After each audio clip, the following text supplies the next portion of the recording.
Welcome everyone to the how-to tutorial. Today for this video of how-to tutorial, I will be showing you how to find your user ID on Discord. For that, open the Discord application and then get logged into the account of yours with the correct account details. You are at the home page. Here, tap on the three horizontal line on the top left. Now here you need to tap on the profile icon on the bottom right corner of your screen. On the very bottom, tap that. It will direct you to the profile page of yours on Discord. Now once you're at the profile page of Discord, you need to scroll down. You need to tap on appearance inside app setting. Tap that. Inside appearance, you need to scroll down and tap on the developer mode. Tap that and enable the developer mode in that. Once you do that, you go back. You need to click on any profile and then send a message.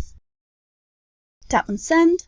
Then here you need to tap on your profile, tap that, and it will show you this profile over here. Here you need to tap on the three dotted lines on the left, tap that, tap on copy ID.